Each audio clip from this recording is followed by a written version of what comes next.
Yes, my name is Saci Kumar, and I'm married to my wife, Amrita Kelly. I've been working in financial services and client relationship management for a while and during my career. And I have two children, Miraya, who is 17 years old, and Krista, who is 13.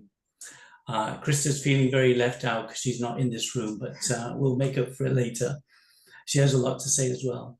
So we're so glad to be here today. And yes, in terms of my journey, I mean, I've been on a journey with Bhakti Yoga for about 20 years now. And I should say that I'm still a student of Bhakti, but my path to Bhakti Yoga was a funny one. It wasn't something that I planned, and it began with a bit of a crisis, to be honest. It actually all started with our beloved family parrot. His name was Rocky. And this is going back a while now, before the children were born. And he was just a year old. And me and my wife really loved him very much.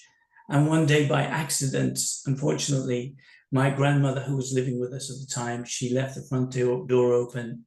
And Rocky was only small. He was about 1 year old. And he kind of flew out of the door, and then he flew away. And we were quite devastated by that. Only those who have, pets or something like that in the house, they feel that loss. So I took a week off work to search for them. So did my wife, and we searched the whole neighborhood, actually. And we were asking everyone around to see if they'd seen our parrot, but there was no sign of that. And on the final day of that heartbreaking week, my wife and I decided to visit the local Bhakti-Vedanta, the manor. And we thought we would go there to seek some solace. And we met a compassionate person there. I don't think I've told you this, have I?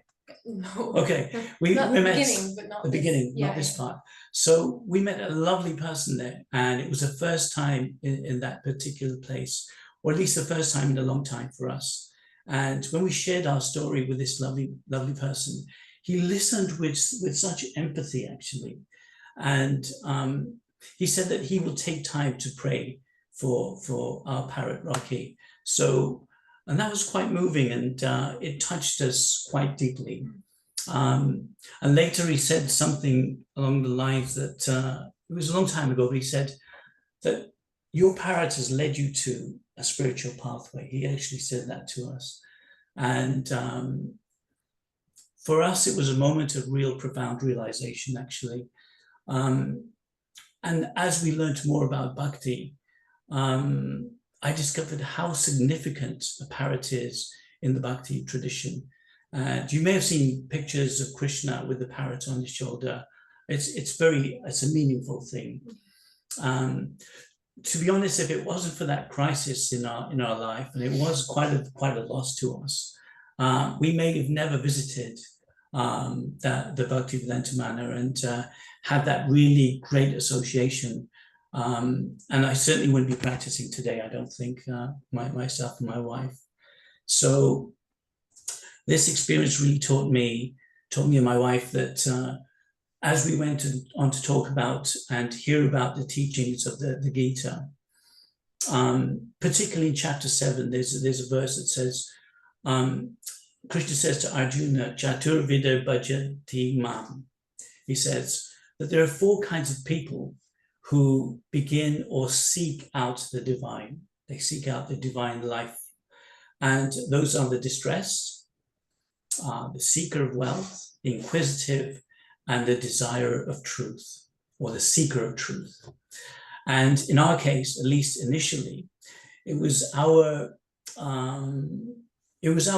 distress for losing Rocky that really sowed the seed of devotion and led us to become really inquisitive about the Bhakti tradition.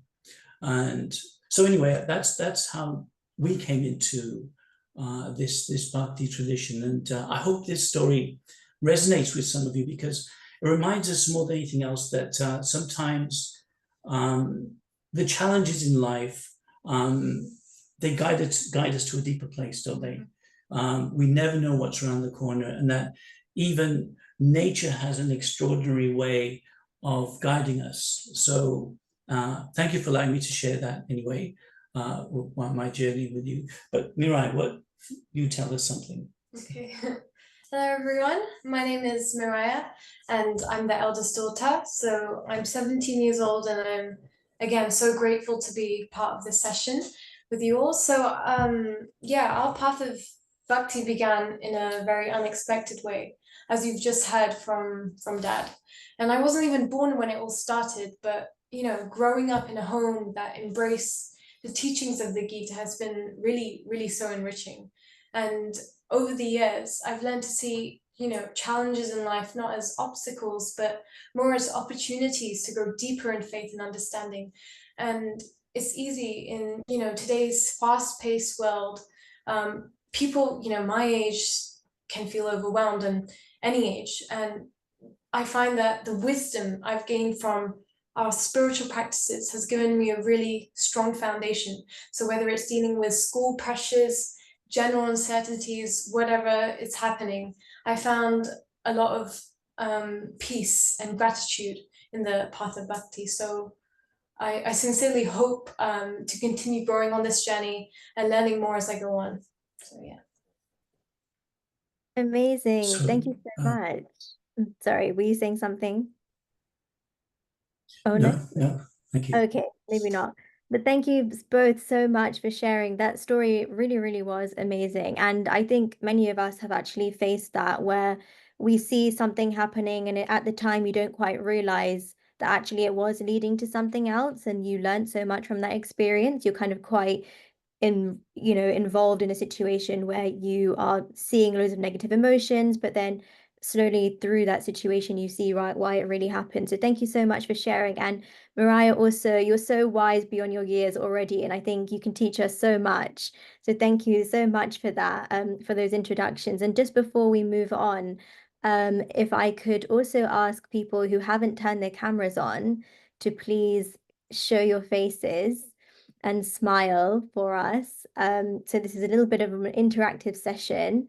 And also, just to remind everyone that there will be opportunities to ask questions. So if you could, whenever you feel that you have a question, please do write it in the chat.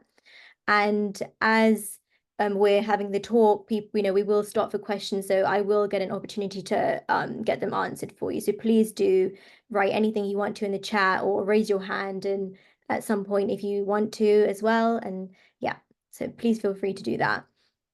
So yeah, I guess we can continue and we can start wherever you'd like to start.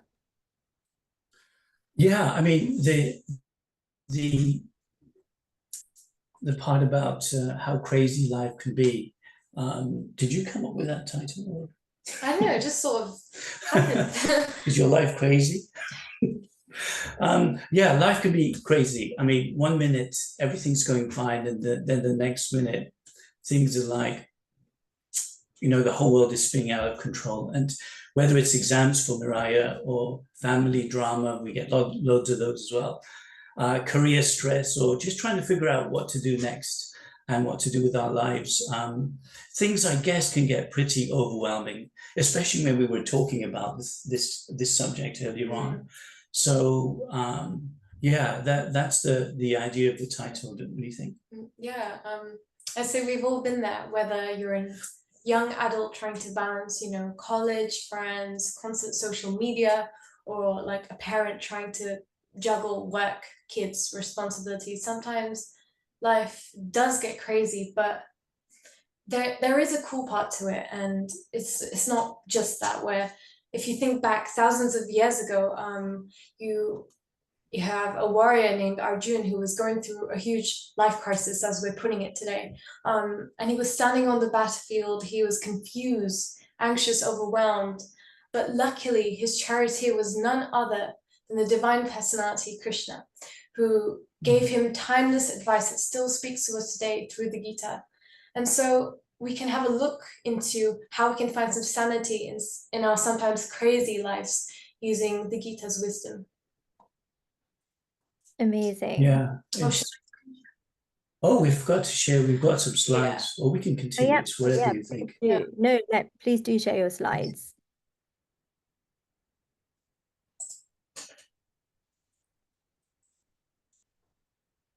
Just take a minute.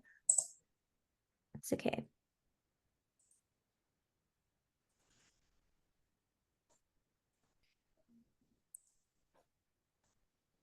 Oh, that's nice.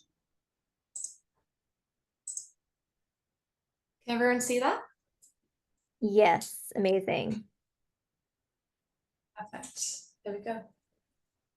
Okay. Yeah. Okay. Oh, yeah, it's a good thing you did that. Yeah. I mean, yeah, Arjuna's dilemma. Yeah. I mean, just imagine when we're reading the Gita,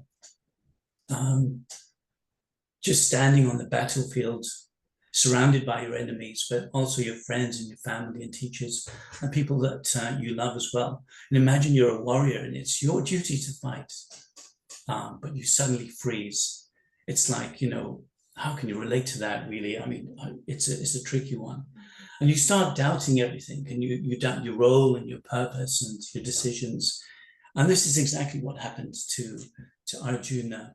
So although you would think it's difficult for us to relate to in that way, we may not be fighting that same battle, but certainly we face emotional and mental battles all the time in work and school, things like that.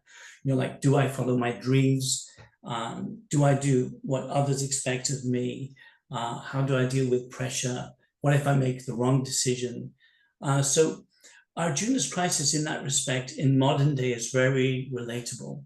And but just like he had divine guidance with him in Krishna, of all personalities, we have the Bhagavad-gita spoken by divine himself, and we can enable, or we can help ourselves by reading and understanding the wisdom from the literature to handle our crazy moments. Don't you think? Yeah, and even I myself grapple with a dilemma. Like, the dilemma was the main part of the beginning, isn't it? Arjuna's dilemma, where I'm sometimes, I'm highly stressed or anxious about the outcome of my efforts, like A-level exams or university admissions.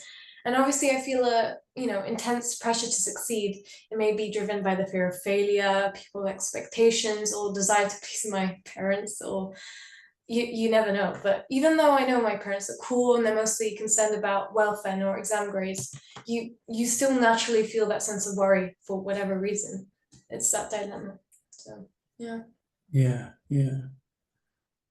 Yeah, of course, we definitely are concerned about your well-being more than exam grades. Yeah. I hope you know that. Yeah. But this is where, are we on the right slide? Yeah. Okay. I don't know what's coming next. It's tricky. I mean, this is where Krishna's wisdom begins here. The slide, let it go. And the Gita's advice in chapter 2, where it explains karmani eva adhikarate. And it says that you have a right to perform your duty. One should do your duty. But the Gita says you are not entitled to the fruits of action. And we should never consider ourselves the cause of the results of our own activities. And this is early on in chapter 2, where Krishna has spoken this to Arjuna. And this idea to perform our duty, but not to be attached to the results, this equates to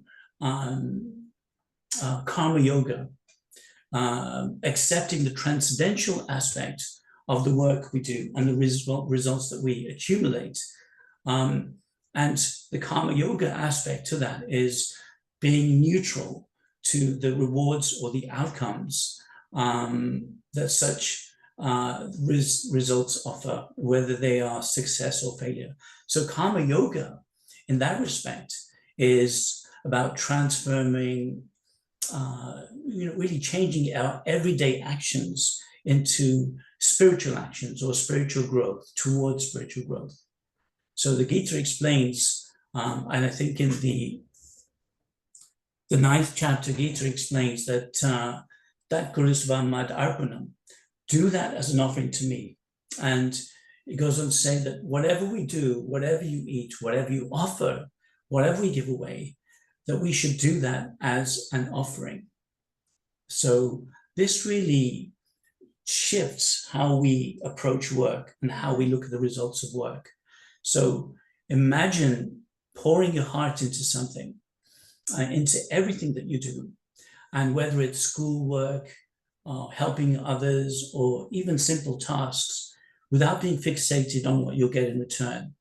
So it's about taking care of our responsibilities with a great amount of dedication, knowing that each effort that we put a step forward to, it helps our inner fulfillment, doesn't it? Yeah. So, and if we let go of the need for the rewards that we're anticipating, and simply just focus on doing our best, and we open ourselves up to a deeper sense of purpose and connection with something greater, with more divine. So through karma yoga, by simply just changing the way you do things and changing the way you expect the results, every action becomes a chance to grow and to serve. So in fact, the Vedic wisdom teaches us that life's desires, actually, they should never be directed towards looking for results or sense gratification. One should really just desire healthiness, a healthy life, and self-preservation. And human life is quite particular in its a very special form of life, because we can have a life of an animal, a cat or a dog or a pigeon or something like that.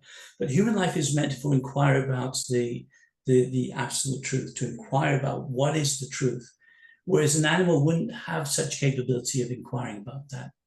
So besides that, nothing else should be the goal of one's works. We shouldn't really be looking at much more than self-preservation and inquiring about the truth. And in case you're asking or wondering, what is the truth? What is the absolute truth? And that's important to know, that the scriptures tell us that the absolute truth is Vedam Vastam Adravastu, understanding the factual substance, understanding the absolute truth, or in simpler terms, to understand the distinction between what's permanent and what is temporary. Or in fact, in simpler words than that, to know the difference between what is intelligence and what is ignorance. That is the simplest understanding of trying to inquire about the absolute truth. Yeah. Does that make sense? So from what you said, from a practical point of view, for example, if I approach my studies with that mindset of action without attachment to the result, I would study not just to pass the exam or to work hard for that good job in the future, but to actually genuinely learn and contribute my knowledge to, my family, friends, and the community. And then in that mindset, my goal can become, anyone's goal can become not the goal itself, but the improvement of my mind in the process of getting there. So this change in focus really reduces any anxiety you may feel, because obviously you'd no longer be bound by the pressure of the result. Instead, you're more engaged in the process of learning with purpose, and that would go beyond any grades or career prospects, undoubtedly.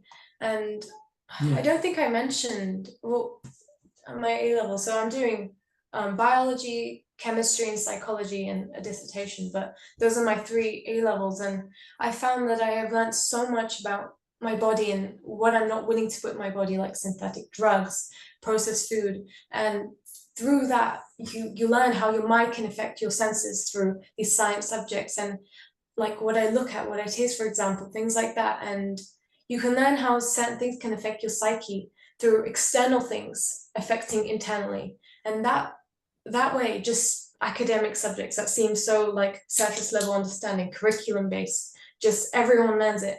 If you really extract the right information, you can really learn so much like that and apply it in the best way. So yeah. I mean, the aspect of doing something, just a duty, and getting something out of the journey of doing something. Is that what you mean? Yeah. And the results are the actual journey itself instead of the Yes. results, Yes. the end part. Yeah. It's not like the destination, it's the way you get there, something. Yeah, I've heard a quote like that. yeah. You're right. It's like, planting a plant. We plant something outside in the garden. A seed. Yeah. Yeah, a seedling or a seed or a young plant, and we water it. We hope for some sunlight, hope for some rain, but then our job in that respect is done, and our job is to just do our best and give the right environment for things to happen.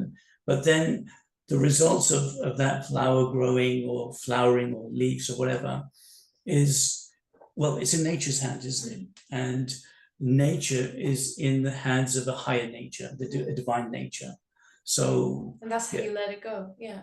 That makes sense. So you could say from a another action perspective, so like for any teenagers at school, college, uni, let's actually embrace our responsibilities. So towards friendships or work, whatever it is, see to it with full dedication, but don't worry too much about success or failure. And then don't reduce anything that is bothering you. Just success or failure, don't worry about it. Just put your all into it. That's the first lesson, really. Yeah. Okay, yeah. What time is okay? Yeah. We're rambling on. Please let us know if we're going too long, but we've got a couple of other lessons. Are there any questions or anything from participants before we continue? Yeah, so I guess this would be a great time for anyone who does have any questions to put them in the chat now, and we will on the first lesson that we've just had. If anyone has any questions, we can answer them now. So please do share. And in the meantime, while everyone's writing their questions down, I would like to ask you guys a question. First of all, amazing lesson, beautifully said. Loved everything about it so far. I guess a question I have is maybe Miraya, you could answer this question. For kids who are doing exams at the moment, they do mean something, and they could be the answer to the next step of their life, like for you, for example. So obviously, with the intention of not thinking about the result, what would you suggest to someone who actually doesn't get the result that they intended to? And, we all have dreams and aspirations, and maybe they didn't do so well on an exam that they did try really hard for. Obviously, again, we're not thinking about the results. So yeah, what are your thoughts? So obviously, in this day and age, there's so much emphasis on, academic success, like it's a be all and end all. If you don't get those A's, if you don't get those A stars, that's it. You'll be out on the streets, you won't get anywhere. It's so daunting compared to how it was. I don't know, for you, I find that when you probably were going to school, it wasn't as, Yes, it was. Well, fine. He always says that. But I find that if you find that you're not always getting those grades that you want or you're aspiring to, there's much more to life than that. And we're all individuals who have our own qualities and all our own natures. And having our own natures means we're always good at something. We may be more, left-brained or right-brained, more logical, more creative. There's always something for us, and we have our own innate dharma and duties that we're meant to fulfill. And so this part of school life, it's only a small speck of our life, really, if you think about our life, and then you have the whole universe, and then all the planet. It's just such a small part of life that there's always going to be something there. And obviously, success or failure, it will be there, but we just need to do our best and understand it's not the end of everything, and just there's always something else for you to go with, and leave it in the hands of Krishna. So yeah. Amazing. Yes. No, I agree totally. Yeah. It's like you say, it's all about instant gratification, isn't it? Yeah. That's a good point. Yeah. Okay. So we have another question. Sorry, go ahead. Oh, sorry, was I? No, after you. Another question. So we all obviously have social media at the moment, and we kind of see what's going on with other people's lives. And I guess sometimes, people do tend to post the highlights of their lives, and it looks what they've achieved, and everything can look quite amazing, and also people can strive to achieve similar things. So in how can we understand our own duty and also consider maybe understanding that it's not like that's a perception of their life and not like their real lives, and actually how can we kind of navigate our own lives in this new world of social media, knowing all of this? Do you know, Miraya is actually, because social media is getting beyond me right now. So you're gonna put this on me. So Miraya is going to do something in about 10 minutes or so, and she's going to focus on social media actually. So should we park that question for a moment, if that's right, Oh, Uma? yeah, that's social media. That Yeah. we yeah. Because you've got kind of a spin on it. Yeah, it is mentioned, so yeah. Okay. Is that okay? Of course. I'm going to ask you a question then, directed more at you for Sure. about this lesson, and we'll park that one. So I guess my question to you is probably, as a father, obviously we can like truthfully, parents probably do worry seeing how difficult the job market is, looking at how difficult exams are and how ambitious people are getting nowadays, and all of these different things. What do you worry at all about that? And does that have an impact on how maybe Miraya would see her results? And obviously we have discussed that you definitely prefer looking after her health and her well-being over her exam results. What are your thoughts as a parent? Do you know what? One thing comes to mind. I heard a class the other day, day before yesterday, and the speaker talked about, he spoke about the ocean and how cool and calm and deep the ocean is, and how from the point of view of all the rivers that flow into the ocean, but still the ocean doesn't overflow, does it? It remains calm and steady. And if I answer this question before I started this path on bhakti, it would be a different answer. But knowing what I do, which is not a lot, but what we've learned from the Gita, is that we have to try to learn to connect to our inner self and try to be the ocean. And although there are so many other desires and issues and things affecting our life, we have to remain calm, deep, relaxed, and not be concerned with all the waves and the rivers and all the different kind of currents that are approaching into the ocean. But because when all the rivers flow into the ocean, I'm not doing this analogy very good justice because I heard it the other day in the class, but the bottom line is that try to be calm and deep and relaxed as the ocean, and not so shallow and up and down like the rivers that go into the ocean. When I heard that the other day, I thought everyone can take something from that, isn't it? So no matter what results come through, no matter whether someone's worked hard for something or not worked hard for something, the idea is to do one's best, but just do the duty at the very least. And in that respect, stay calm about the results of those things. So be the ocean is what I would say from that.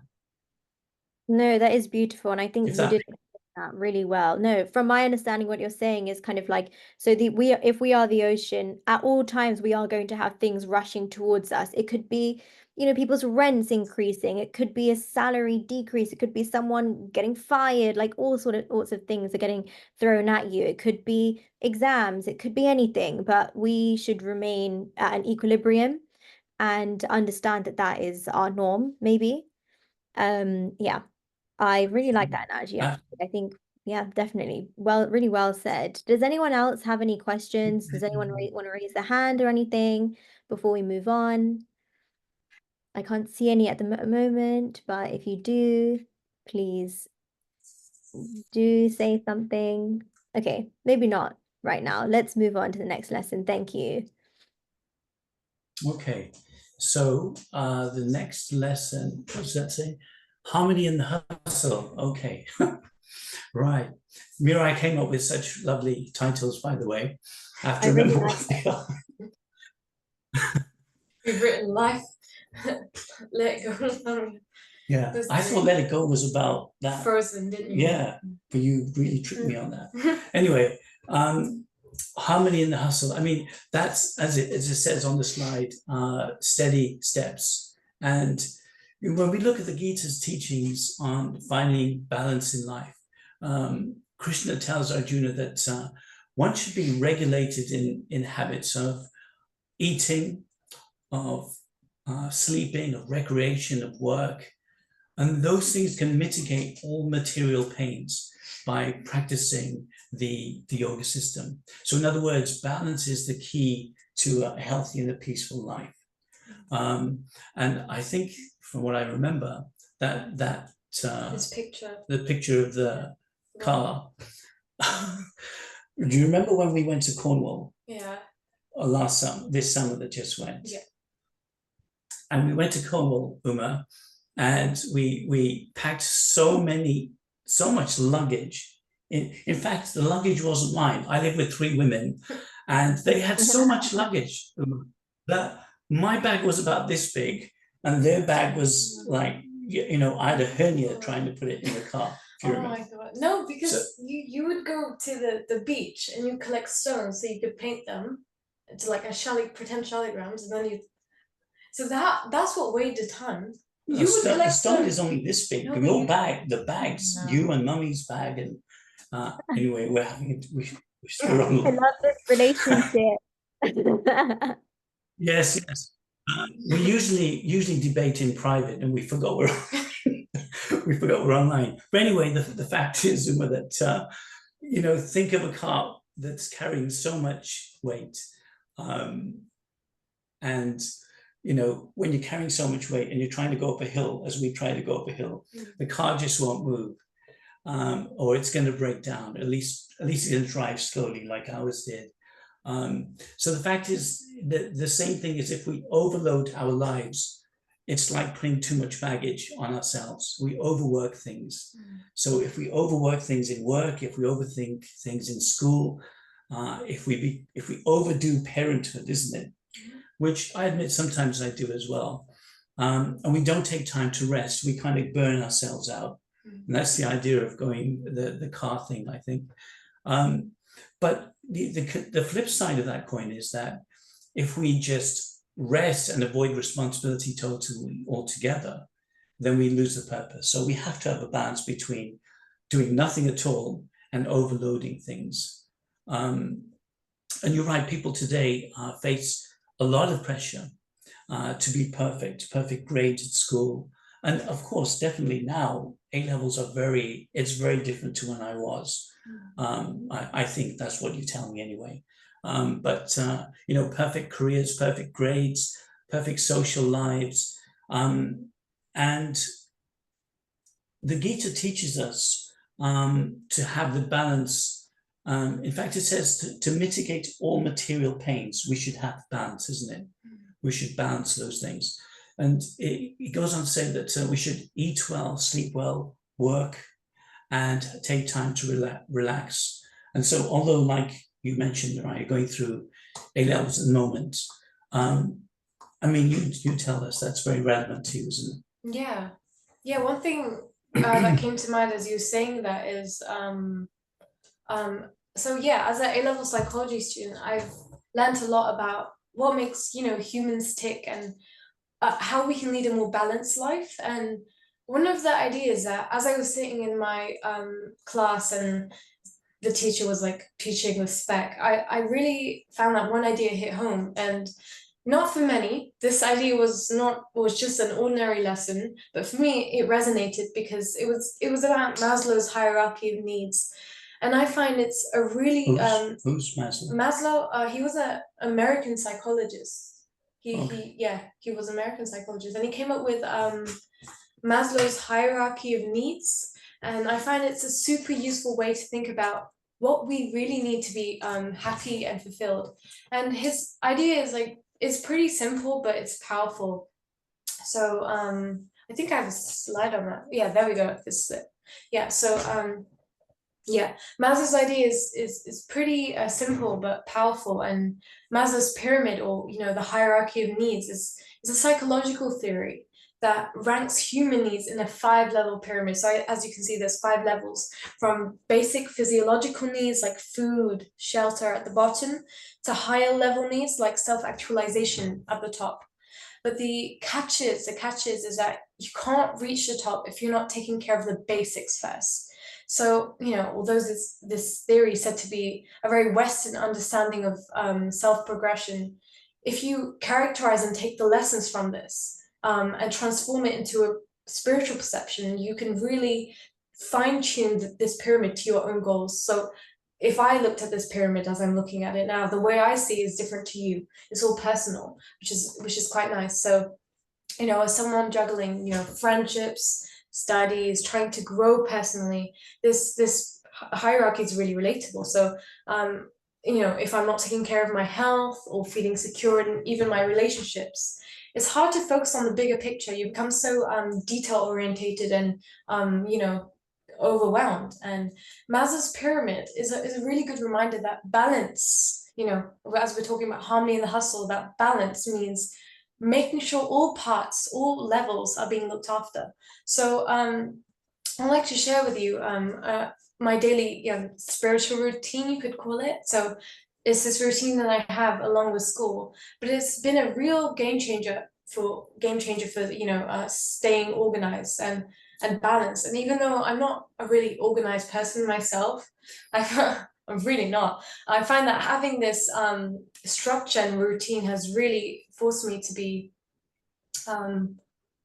organized and just focus. So if we look at the pyramid now, we have the bottom, which is physiological needs. We have basic survival needs like food, water, sleep, and exercise. So how do I implement that in my day? In the morning, I start my day. This is at my best times. This is when I'm feeling motivated, like with yoga or stretches to keep my body healthy and energized. And it's so important to stay physically fit. Obviously, there's some days where I don't feel like doing as much, but I try my best, just even if I don't feel like it, put myself to it. In the evening, at the end of the day, I make sure to unwind and relax, to get full night's rest. So sleep, survival needs, because sleep is essential for feeling refreshed. Now, if we move up a level to safety needs, that's personal security, and you have like health, and you have like well-being. So I would say I do this by the morning, where I spend quiet time meditating or journaling to clear my mind. And journaling, once you asked me what do I journal, wasn't it? You asked me, and I say mostly it's gratitude, and it's my goals for the day, so I can really understand what I want to make out from the day. So that's what I do, and that gives me a sense of mental stability and security. And then in the daytime, studies, focus sessions, and then I can stay on track in that way. So then you have the third layer. So this third layer of Maslow's pyramid in the middle, you have love and belonging needs. So that's social connections, friendships, family. And that's in the day when, I'd make time to connect with friends, even if it's like a WhatsApp video call, whatever, just a quick message, or talks with family throughout the day, because these relationships are so useful for emotional well-being and that sense of belonging. So then you have the second layer to the top. You have the esteem needs, which is confidence, achievement, and self-esteem. So I say for me in the afternoon, I dedicate my part of the day to like personal growth, whether it's reading or reflecting, and then you can get that sense of achievement. And my favorite one, I guess it's the one everyone's striving for ultimately, is at the top, self-actualization. That's achieving potential, pursuing purpose and your creativity.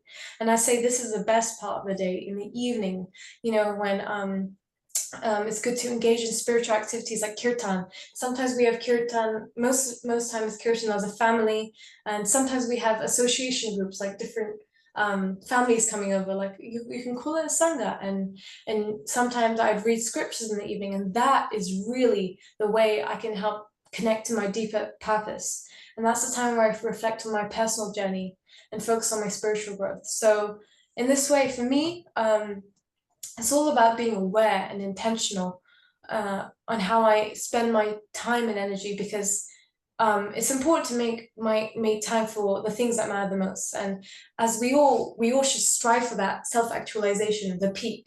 I'm reminded that it's important to look beyond the surface and obviously this material existence can sort of blanket us and, you know, soothe us into this false idea of calm and everything's going to be okay. But if we forget that there's something beyond these first few layers, there's a peak, we need to reach that peak. So this Maslow's pyramid has really been good for that.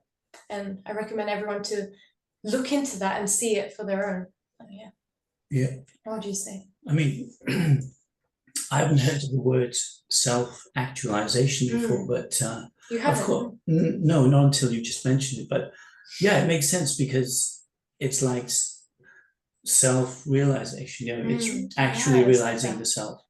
And for those of you thinking that, I mean, I'm looking at this pyramid right now, and not all those habits seem to be spiritual habits according to the pyramid, but we're dovetailing them into spiritual habits, because spiritual well-being is maintained through keeping in check both the gross body as well as the spiritual body. So you have the gross body, you have our body, you have the subtle body, which is the mind, the intelligence, what we call false ego as well, and the pure soul, the invisible layer as well, the pure soul. So it's balance means looking after the gross as well as the subtle, in order to help purify our existence and urge the soul to go and seek the divine through our senses and our actions. So in that respect, that pyramid can be spiritualized. And is that what you're kind of saying? Exactly. All the aspects should be balanced to complement each other. And if we neglect, say, one thing like the body, then it can affect the mind. If we neglect the mind, then or if we neglect the mind, or if we just focus on the mind but the body is not doing anything, then we start getting concerned about other health issues. So this balance of the material as well as spiritual. I mean, I like that. Maslow's pyramid really puts a spin into that perspective. So, Uma, do you have any questions from the participants or any comments you'd like to make? It's certainly an eye-opener for me about Maslow's pyramid. No, it is, honestly, it is. I didn't know about it either, but it's actually really amazing. And it's a great way to structure, like, Miraya, it was actually really nice for you to kind of explain how you use this to structure yours, like, well, daily life, spiritual life, and how actually this can provide you some balance, really, right? I think that's super amazing. I don't know if we have any questions on this section. If anyone does have any, oh, we have a hand up. Deepa, it's amazing. Do you want to, can we get someone to unmute Deepa, please, so she can ask her question, if that's possible? Is it possible? Yeah. Thank you very much. Thank you very much for sharing your experience. It's really very enlightening to hear such a profound message from a 17-year-old child. I have got a 16-year-old daughter. She's going through the same. And then sometimes I wonder how you handle peer pressure, because I'm sure like you have been trained to eat in a certain way, you do certain things in a different way than rest of your classmates. So I'm just curious to know how they treat you. Are they like, wow, she's a wise girl, or oh, I find it very weird, like a teenager at this age not hanging out with friends or just not partying. She's talking about the kirtan and sattvic food and all those things. So I'm just like curious to know, how do you handle peer pressure? So that's a really good question. I find obviously there's so many influences today. You get people that are young and they're vaping, the people that are going out drinking underage. There's so many things going on. And even as you get older, you know, the transition from secondary school to sixth form is bigger than you think. Everyone thinks, man, I'm an adult now, I can do anything, you know. But I remember this one quote I read. It's, when your roots are deep, there's no reason to fear the wind. So when your roots, in terms of you don't even have to be brought up in the path of bhakti, as long as you learn about just if you're not even born into a bhakti family, but you learn the way of bhakti, or learn how to be just strict in your controlling your senses and your way of life, you find that peer pressure and all these external forces that just encouraging you to, you know, do this, try this, this is cool, this is good. Obviously, I hang out with a good group of friends that are good influence, and people say that your you know, your 3 immediate friends, if you take their characters, blend them together, that's basically how you are. So your friends define how you are as a person. So it's all very important to associate with the right kinds of people, because it's so easy to sway and just get lost in the midst of everything and everyone and their own, you know, versions of what's right, what's cool, what's a good thing to do at this age. So the roots, if you keep your roots strong and just your mind focused, I'm not saying have a tunnel vision and just study, I'm not saying that, just your spiritual, you know, mind focus, and no matter what's going on, the chaos, you'll be absolutely tranquil. Like, what is it, the lotus, you know, sits above the water? The lotus. Why don't you say something about Yeah, that? you can say. You say it, Ben, go on. No, it's like the lotus flower who sits above on the water is not affected by the elements of water and dirt. It stays nice and clean, even though it's on a bed of muddy water. And so similarly, we can be in amongst the environment of different types of association, but not be affected by such association.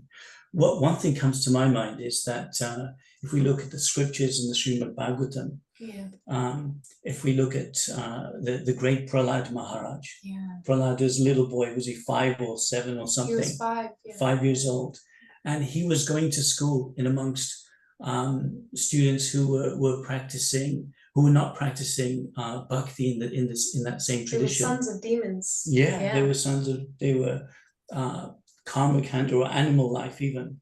They were very materialistic children. But what Prahlad Maharaj did, or little Prahlad, what he did is he took the opportunity to preach to them, to chant with them, engage in kirtan with them. And that's a great opportunity for someone who is powerful enough and has a good upbringing.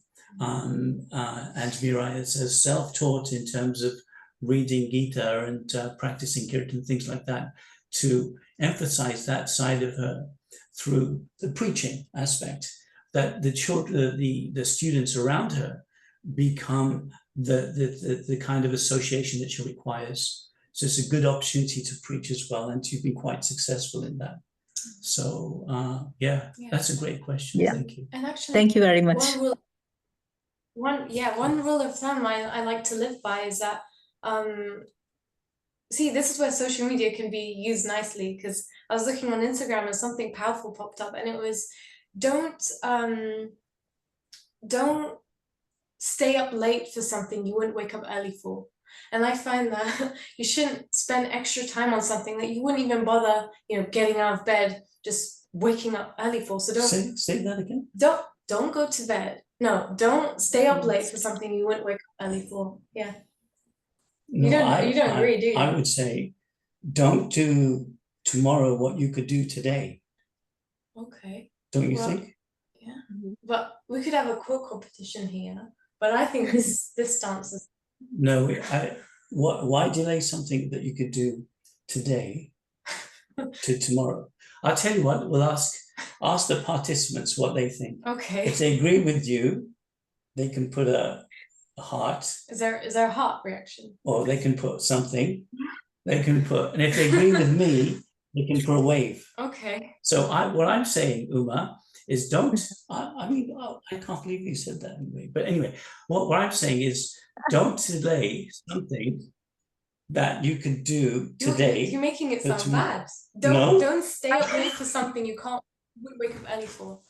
So I think from Mariah, correct me if I'm wrong, but from my understanding, what you're saying is, for example, if someone's on their phone late at night or something, and they're kind of like wasting time when they should actually be going to sleep, that is something they wouldn't wake up early to do, right? Because that's not important. So is that what you're saying? That for things, you shouldn't stay up late for things that are not important and are wasting your time.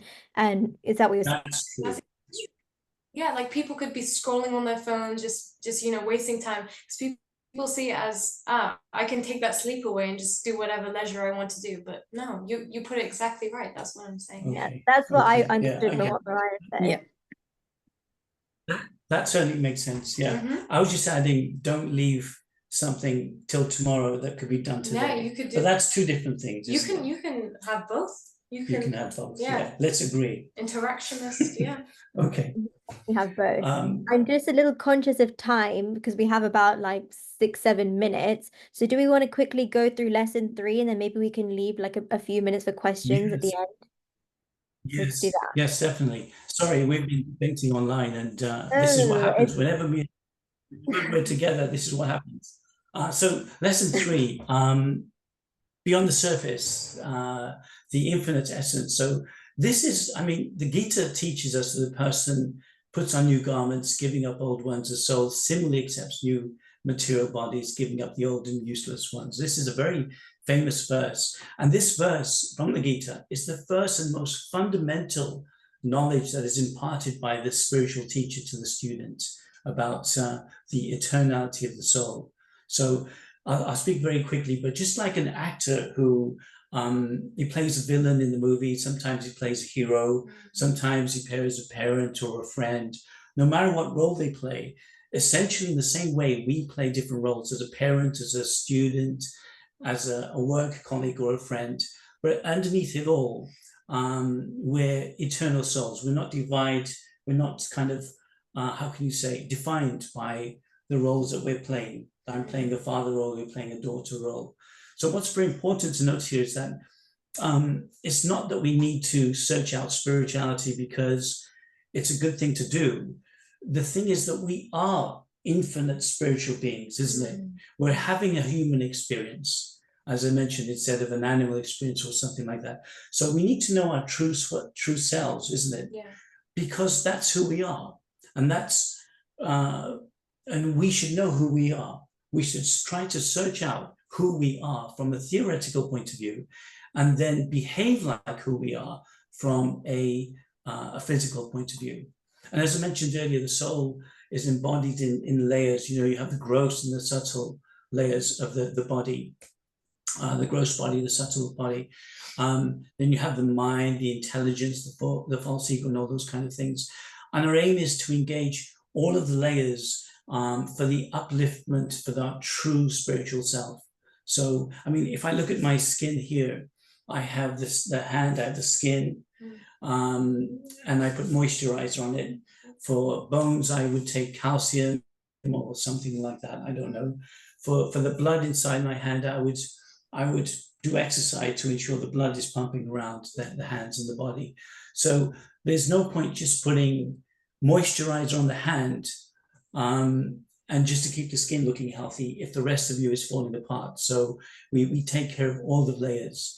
So I've gone through that very quickly. Do you want to just Yeah, this is where I plan to talk about social media, because this idea of beyond the surface, you can relate it to current culture of social media, because it can easily take the mind off of the important things and make it restless, and it can pull us into comparison, distraction, as Deepa mentioned, peer pressure as well, even online. So but the Gita reminds us to really take control of our minds and focus on the things that actually uplift us. And I think it was Bhagavad-gita chapter 6 that says, I wrote it down. Oh yeah, a person must elevate himself by his own mind and should not degrade himself, because the mind is the friend of the conditioned soul and his enemy as well. So in this way, the Gita teaches us to look beyond these external images, and social media is an example of these external images, and not to be influenced or distracted by them in that sense. So. I mean, when social media is used correctly, it's a very powerful tool for discovering, for offering easy access to teachings like we're doing today, practices and communities like sanghas, things like that.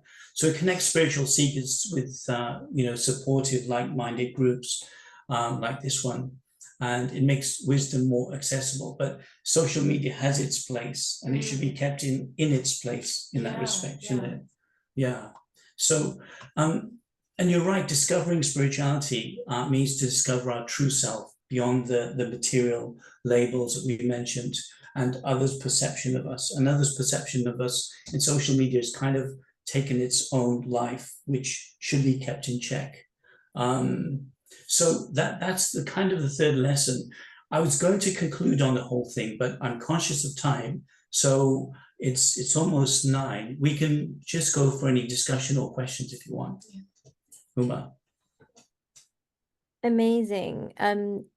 Yes, definitely. Thank you so much. I think these lessons were absolutely inspiring and so beautiful. And yeah, I guess I just want to talk about some key points that kind of stood out for me and what we've learned. And I think, do we have also, while I'm probably doing that, if anyone has any questions, please do send them through now. Yeah, so again, thank you so much. I think what really stood out for me is actually the importance of kind of building the foundations of our lives, like for example, the pyramid, like if kind of from my understanding, you're totally right that sometimes we actually do forget basic things, like when people are stressed, they forget to eat properly, they forget to sleep properly, many things are affected. And actually, if we don't really like build on those foundations and keep a solid balance and a solid equilibrium, it will affect the rest of our activities. And I think that was so beautifully said by you guys. And something else that stood out for me that wasn't really mentioned in a lesson is how beautiful your relationship is actually, and how you both nurture each other, and actually you learn from each other as you're speaking, and how important it is to have those relationships with family and friends, and how we can learn from each other and have such amazing positive relationships. And so thank you so much for actually sharing that, even though that wasn't your intention to share that part as such, but it was really beautiful to see that. I think honestly, sorry, I don't know if has someone sent a question actually? No, maybe not. I was just saying, we were on our best behavior. If this is your best behavior, then honestly, like, I think we would all love to see more actually. And it was funny. I was thinking while you guys were talking that, okay, for example, you didn't get to finish everything you were saying, right? And I was thinking, what is a lesson from that? And I think the lesson from that is actually that we all had such a great time listening to you guys talking and interacting with you, that actually we would love to hear more. And that's a great reason for you to whatever content you haven't said to actually bring for the next session that we do with you guys, because I think we'd all love to have that, to be honest. It was really nice to see your dynamic, and I really hope you enjoyed giving this speech. I've actually, for some of you might not know, but this is Miraya's first time doing a kind of speech like this, and I think you have done so well. And I think many people don't realize, for a 17-year-old, so I'm a little bit older than you. At your age, I definitely didn't speak the way you do and have the wisdom you do. So I also have a lot to learn from you too. So thank you so much for doing that. And thank you to an amazing father as well for teaching her. Yeah. Does anyone have any questions or anything to say, maybe? And if not, yeah, again, I'd just like to also mention about our next wisdom talk that we're doing. And actually, it's a really nice one because it's going to be in person, actually, at Studio 108. And I think there'll be more details. I think it's this speaker. What is the talk called this next week? It's called Authenticity and Spirituality, which is a great topic as well, actually. And we also probably like how we can, express ourselves individually in spirituality. Yeah, so, and that is at Studio 108 next week. There'll be more details released about that on the chat, so please do join us. I think people are saying thank you right now, which is great. Yeah, so again, thank you so much for joining us. If you'd like to just say a final goodbye to everyone, that would be great. Yes, goodbye. Thank you so much for having us, Uma. Thank you for everyone for listening. I'd just like to share one realization that this Gita is practically a science book for us, isn't it, for our family? It's not a philosophical book or a religious book. It's a science of how to live. And that's how we see it, and that's how we read it, and that's how we try to understand it, of who we really are and how we should relate to everything else. So please, please read the Gita.